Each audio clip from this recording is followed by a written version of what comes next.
Dobrý večer, dámy a pánové. Good evening, ladies and gentlemen. Bonsoir, mesdames et messieurs. I would like to cordially welcome you to our Czech National Day celebration honoring Alphonse Mucha, co-founder of Art Nouveau and national hero. I would like to send my warm greetings to you, our viewers in Canada, the United States, maybe even in the Czech Republic, now very much after dark, and anywhere else. Thank you for accepting our invitation and being with us tonight. Nous apprécions votre présence en cette soirée extraordinaire.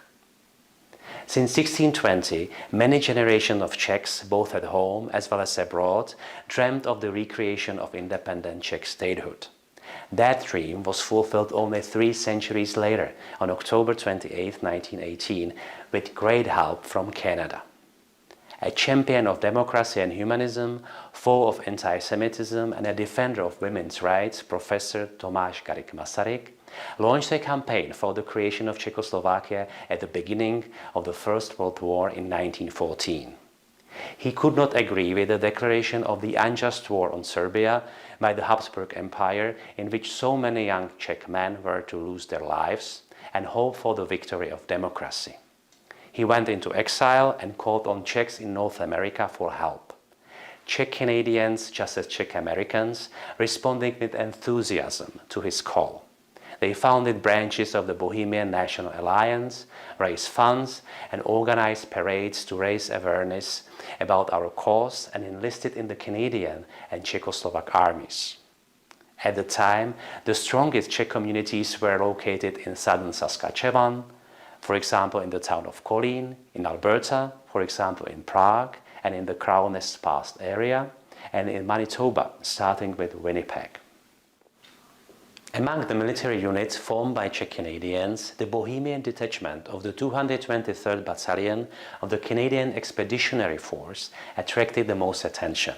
In this photo, Lieutenant Colonel Boris Vuchtrle presents regiment flag to the 1st Cavalry Regiment of Jan Jiskra from Brandýs in Valcatière in Quebec. Moreover, with the United States neutral during the first years of the conflict, many Czech-Americans joined the Canadian Army as well. More than 30,000 Czechs from North America fought in Europe during the First World War. Corps of the Czechoslovak Army during the First World War, both on the Western Front as well as on the Eastern Front in Siberia, which consisted of more than 70,000 men, was formed by members of Sokol. Sokol is an organization founded in Prague in 1862. It has promoted both physical and intellectual fitness of its members and helped grow the spirit for the modern Czech nation. In Canada, prior to the First World War, Sokol units were organized in Alberta, Saskatchewan, and British Columbia. When the campaign led by Tomáš Garrigue Masaryk was crowned with success, the creation of Czechoslovakia was celebrated by Czech communities throughout Canada. When Czechoslovak legionnaires were passing home from Russia through Canada, Czech Canadians greeting them enthusiastically on the way. This evening is dedicated to Alphonse Mucha, who would have celebrated his 160th birthday last year. He was not only a remarkable artist who continues to inspire all around the world, but also a great Czech patriot who helped create and build our modern statehood. This makes it particularly fitting to honor him and celebrate his art on the occasion of the Czech National Day. Czechs in North America, just as in Europe, took a great pride in Alphonse Mucha. His posters and decorative panels became a sensation in Paris, and his fame soon reached North America. His countrymen looked up to him as a national hero. Long before the First World War, he began fighting for the rights of his nation by other means, through his art.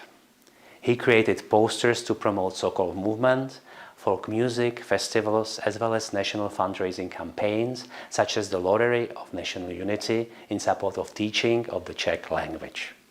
Ultimately, he left his star career in Paris to tell the story of Czechs and other Slavic peoples in a series of monumental paintings, the Slav Epic. After Czechoslovakia was founded, Mucha wanted to do everything in his power to help build the new state and quickly agreed to design the first Czechoslovak banknotes and stamps, as well as other state symbols, including national emblem and even police uniforms. The designs for this stamp was completed within 24 hours to allow its release as soon as possible. He did all this work over many years free of charge. On the occasion of the 10th birthday of the new country, Alfons Mucha presented the completed Slav epic as a gift to his nation. He did so together with Charles Crane, the sponsor of the cycle and a key supporter of the creation of Czechoslovakia. Since we are celebrating our National Day, the creation of Czechoslovakia, please allow me to say a few words about this American industrialist and philanthropist. I would like to start with a quotation of an American writer and journalist, Mácha Davenport, which I think very fittingly characterizes the special friendship that bound Charles Crane not only to Alphonse Mucha, but also to the first Czechoslovak president, Tomáš Garrigue Masaryk, and the Czech nation as such.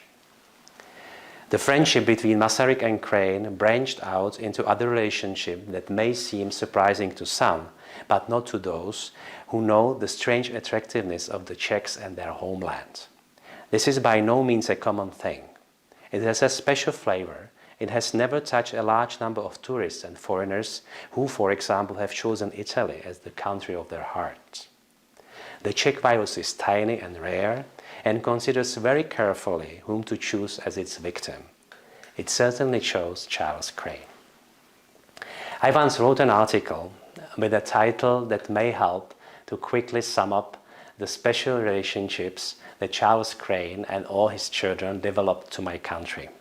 The title was The Cranes and Czechoslovakia, Godfather, Ambassador, Secretary, First Lady and Goddess.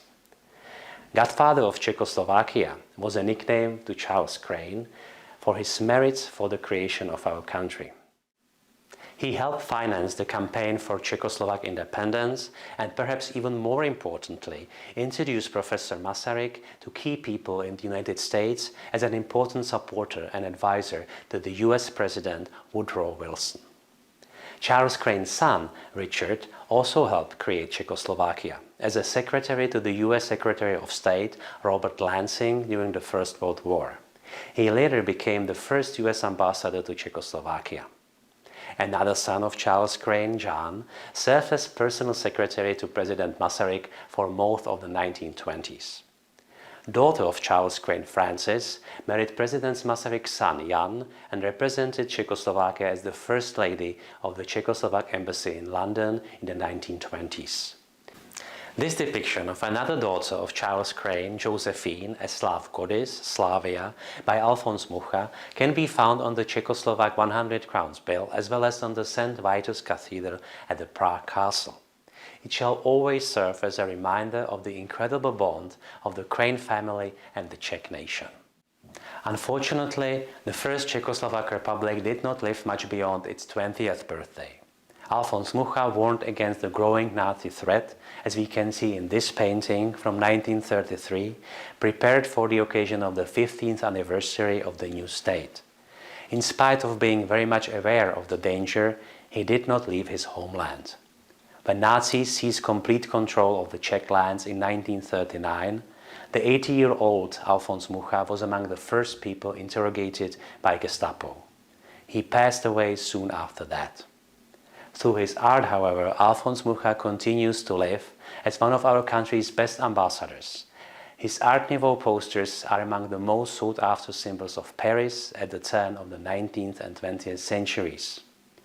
The recent Slav epic presentation in Tokyo became the world's third most visited art exhibition of the year, with more than 650,000 visitors. You will hear much more about the life of Alphonse Mucha and his art tonight, not only in the new documentary film Mucha, the story of an artist who created a style, v češtině Svět podle Muchy, but also from our very special guest, whom I have the great honor and pleasure to introduce to you. I greatly appreciate that my invitation to join us tonight was accepted by Mr. Marcus Mucha, great-grandson of Alphonse Mucha, Miss Diana Crane, great-granddaughter of Charles Crane and granddaughter of Francis Crane, and Miss Sasha Suda, Director and CEO of the National Gallery of Canada. Marcus, Diana and Sasha, the floor is yours. Hello. I'm Marcus Mucha, Executive Director of the Mucha Foundation in Prague and great-grandson of Alphonse Mucha. I'm talking to you from our headquarters, the Mucha House here in Prague, and it's a great honour to be able to celebrate with you this Czech National Day. I'd like to share with you this painting, which has an important connection to Czechoslovak independence. The name of this painting is France Embracing Bohemia, and it shows the spirit of France giving a kiss of freedom to Bohemia, who has been crucified on the cross of the Austro-Hungarian Empire for too many years. Alphonse was a staunch Czech patriot from his youth, and throughout his career he was involved in the Czechoslovak independence movement, especially when he lived in Chicago along with Tomáš Masaryk and supported by Charles Crane. The culmination of Alphonse's work for the Czechoslovak state and Czechoslovak independence was his late masterpiece, the Slav Epic, which is 20 epic canvases telling the story of the Slav peoples and the Czech nation and the role that Alphonse saw for both of these groups of people in the utopian history he saw as leading towards world peace. The Slav Epic has been away from public view for many years, but thankfully it's now back on display in Moravský Krumlov in the Czech Republic. And I'd like to encourage you, if you have the opportunity, to visit it there, where we're also creating a Mucha Trail, which is a route that takes people through Alphonse's birth town, in Ivančice, the chateau in Moravský Krumlov where the epic is housed, and various other places where Alphonse lived and worked. And hopefully that will help introduce to you a new and beautiful part of the Czech countryside that you may not have seen before. But for tonight, I'm just happy to be here to celebrate with you and to share with you this film that we worked on a couple of years ago. I hope it is informative and entertaining, and that it gives you a perspective not only on Alphonse's own artistic achievement, but as well on how he changes the way that the world looks even today. Thank you, and good night. Thank you, Ambassador Lizec. As we gather here today to celebrate the Czech National Day and the influence of Alphonse Mucha on the art world, I am reminded of my own family's lifelong ties to Czechoslovakia, despite having no Czech blood. Growing up, the names Masaryk, Mucha, Prague were always part of the conversation. Charles R. Crane, my great-grandfather, was self-taught, a globalist, a philanthropist, and traveled extensively around the world, which is how he became enamored of the Slavic people. On one of his trips to Prague, he met Tomáš Masaryk and other leading Czech intellectuals of the time. Upon returning to Chicago, he funded the Slavic studies at the University of Chicago and invited Masaryk to lecture there. As their friendship grew, so did the desire for a country for the Slavic people. Through my great-grandfather's friendships and connections and philanthropy, Tomáš Masaryk was introduced to President Woodrow Wilson and other intellectual Americans, allowing for support of the Czech nation to grow. My great-grandfather gave Masaryk an open-funded checking account that helped fund the Czechoslovakia. He became known as the grandfather of Czechoslovakia. My great-grandfather's 4 children all came to have deep connections to Prague. His youngest son, John, was the personal secretary to President Masaryk. Richard was the U.S. ambassador to Prague. My grandmother, Frances, married Tomáš Masaryk's son, Jan, and moved to Prague with her 3 children. My father and uncle spent their youth in Prague and London, where Jan was ambassador. My great aunt Josephine was memorialized on a Czech banknote by Mucha. He also painted a more formal portrait of my grandmother Frances. Recently, I learned how Mucha and my grandfather met, randomly seated at a dinner in New York in the early 1900s. Mucha expressed his lifelong desire to paint the Slav epic, depicting the mythology and the history of the Czechs and other Slavic people. My great-grandfather became Mucha's patron and bequeathed the Slav epic to Prague. The Crane family has continued their love affair with the Czech Republic, visiting often. My sister Frances happened to be there on the streets during the early part of the Velvet Revolution. For me, Prague is enchanting, one of the most beautiful cities in the world that I have ever seen. On behalf of the many generations of Cranes and to the people of the Czech Republic descent around the world, na zdraví.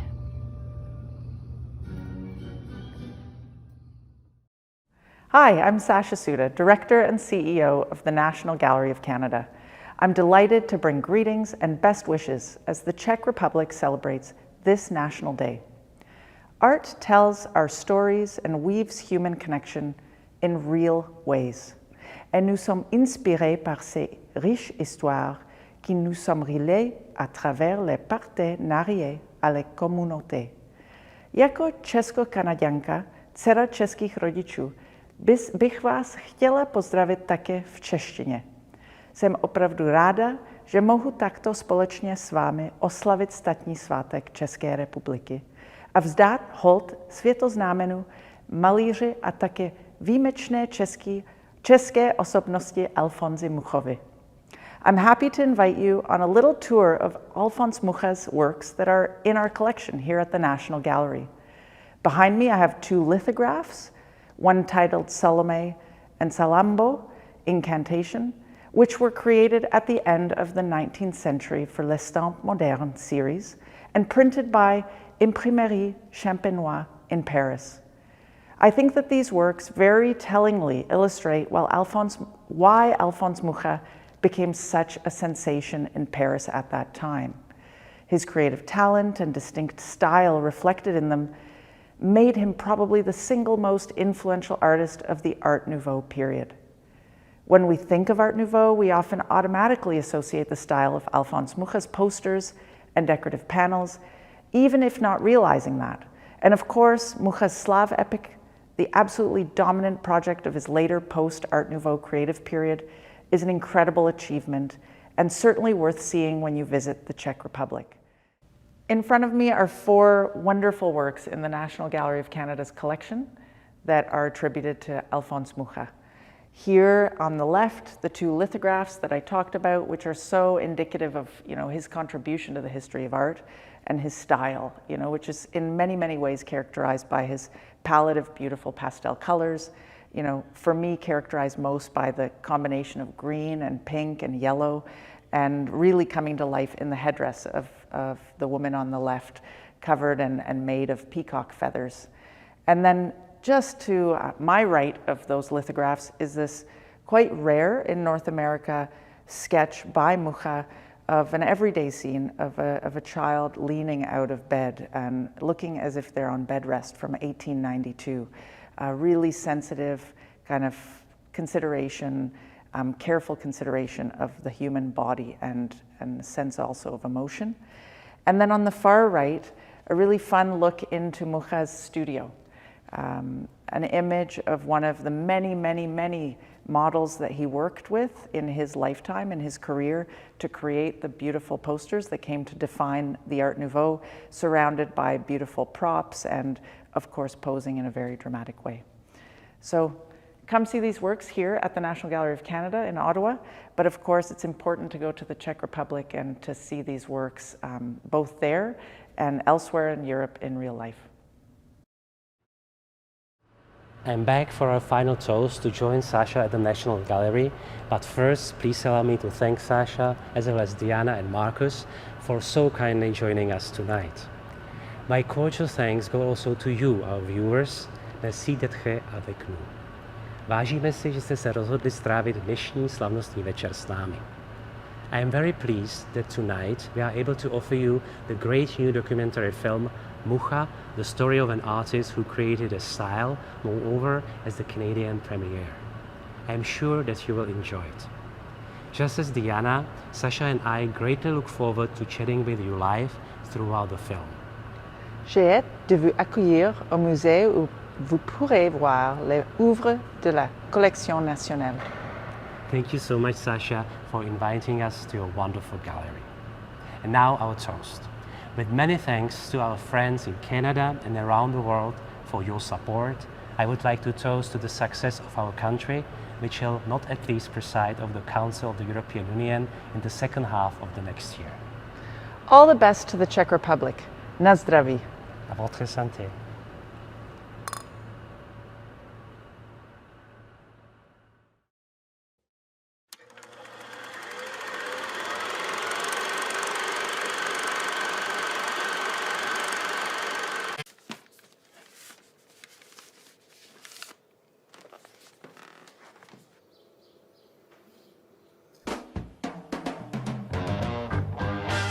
What is Mucha for me? He's my favorite artist, man. This guy is like the most unique, original dude I've ever seen. He captured a part of our history that no one seems to know about.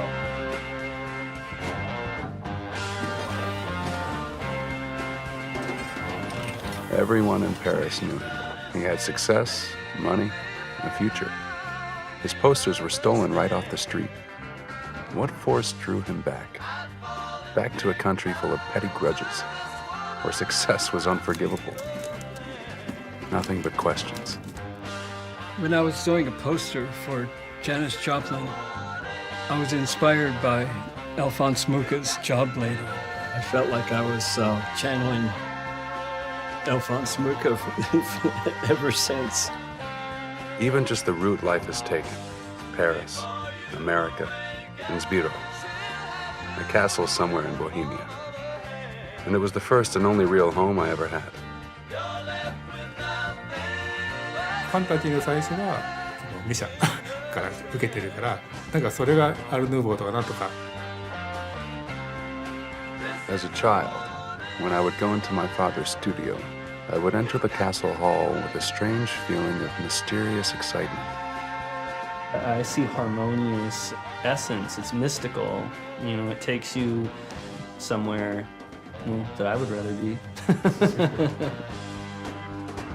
From as long as I can remember, he photographed and painted our family. That is me, my sister, and my mother. Alphonse Mucha. What do I know about him?